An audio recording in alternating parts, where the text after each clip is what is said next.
So I am Karyn Shipman, and we're at Mesa Elementary in Shiprock, and I teach first grade down here. CSU put out a class a couple of summers ago, and they put it out for teachers to take for a credit to help put together the STEM kit. So I took the class, and in fact she used us kind of as the guinea pigs to see how the lesson plans work, to get our feedback on the lesson plans and putting together the kit. Some of the kits I've borrowed from Barb, but I did the generations lessons, so the kit wasn't 100% complete, but she let me borrow some of the things from it. So I've done the generations lessons, and that was super fun. I did that with my first graders in Cortez. I also borrowed the mineral kits from her, and I can't remember the name of that one, but it's the first grade earth science. So I borrowed, so we're looking at and graphing and categorizing all the different minerals. This year I have bought the Staying Alive kit and the Solids, Liquids, and Gases Oh My kit. So, and we've done a couple lessons out of the Staying Alive. So we've done the arthropod lesson, where first we looked at the pictures of arthropods and talked about their characteristics and how to use them, and then we used the arthropods in jars, and they got to classify whether or not they were centipedes or arachnids or insects. So I'm waiting for her to finish the generations kit, and I can't wait to get that one. And I know the other one I'm really looking forward to is the kits on the earth science kit for first grade on the minerals. That was a lot of fun, and we have fourth grade buddies, so I invited a fourth grade class to join us and to help us. And so I managed to hit 2 classes with 1 lesson. They loved it. I got a lot of, yeah, look at this, how big this scorpion is, oh my gosh. And, yeah, look at this grasshopper. And it was a lot of fun. And even the fourth grade class seemed to enjoy the hands-on actual looking at these specimens. I don't know if they get to, well, sometimes we do actually get to see some of the bugs. The other day we had a scorpion in the lunchroom. So occasionally we do get to see them in real life, but I think some of them, they've never seen before. And so they loved it, again. So that was classifying minerals and rocks. And what was cool is we went out to recess, and now I had my entire first grade class is picking up rocks out on the playground and bringing them to me, and they're like, what kind of mineral is this? What kind of rock is this?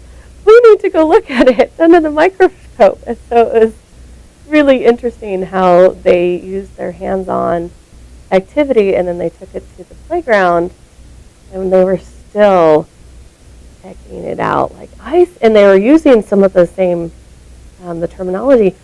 Mrs. Shipman, is this quartz inside this rock? Is this I think this might be obsidian, because look how black it is. Things like that. So that was really fun, and I know my class here would get a big kick out of it. So. Yeah, Barb was saying that was one of the hardest kits that she put together, because the science standard for first grade is basic genetics. They need to know that offspring has characteristics from their parents and aren't exactly like their parents. And so she said it was hard because genetics is kind of hard to grasp, and especially for first graders. So, but with making the potato bug, so first you start off with the pictures, and they can see how, why these baby lions go with this dad, or these baby cubs go with this mama bear. So a lot of them see that, and they see it, and they, when we brought in pictures of themselves, baby pictures of them, and then pictures of their parents, it was fun to see how, okay, that is so his dad, because that looks exactly like him. And it's like, yeah, he's like a spitting image of his dad. or she's a spitting image of her mother. So they were able to see that. And then when we made the potato bug, and they said, oh, my bug has green bean legs, just like the dad.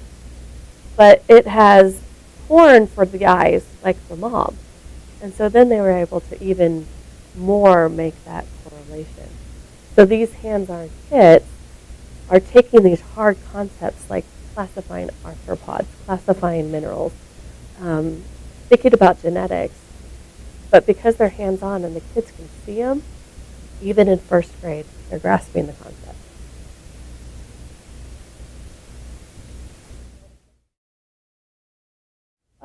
Some of it might be budget. They can be expensive.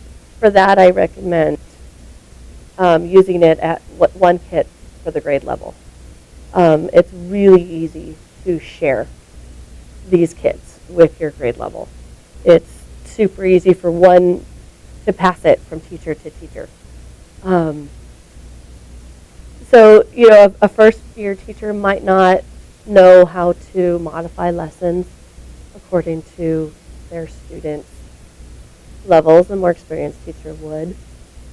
So, but I think the main thing might be budget, because sometimes it can be hard to get something that is expensive. But if you can share it with, say, your other teammates or maybe another school, and then you're passing the kits around, it helps on the budget. Yeah. So I've been trying to get the word out there about these cool kits.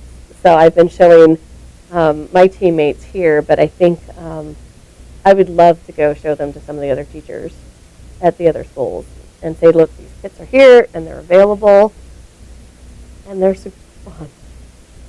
I think what would be great is, even just offering another class for teachers to come. It doesn't have to be, like the one that we did where it was a school credit, but kind of a free, maybe kind of like a free training, like come take this class for free and we'll show you how to use these kits, and then if you want to buy them, now we'll offer them for sale. And so that would be a good way to get them out, just so that we know what's in them, because they're really, really cool. The lesson plans were pretty good. So it's nice because I'm able to read through them and I know my kids. So I'm able to make any adjustments that I need. I loved how the kids have almost everything that you need. The Staying Alive kit, the only thing it doesn't have is the live bugs for that lesson, and the pond water, of course, because those are things you have to get on your own because, you can't keep bugs alive in the science kit. Some of the lessons are a little slightly high, some of the things that she has to do, but there again, just know your class. You know what your class can do. I love what I love about it is how it integrates everything. I mean, there's reading in there, there's math in there. So you can take it to a school who is trying to focus super, as much of the time they're so focused on reading and math that science kind of goes off to the wayside, which I hate. But that's the reality of it. And so, but with these, I can teach my science class, and I'm still teaching math because we made a graph about the arthropods. I went online to some ebooks, and I found some ebooks about arthropods.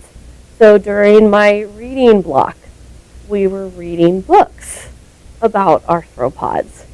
So pretty much that whole 2 days, math was devoted to the arthropods. Reading was devoted to the arthropods. Writing was devoted to the arthropods. We did everything centered around our science lessons for 2 days. And it was a lot of fun. Barb brings just this enthusiasm. That's what I loved about taking the class with her, is you could tell that she loves science. And you can tell that she is really, she really wants to get science back into the classroom. And it's really important that they do.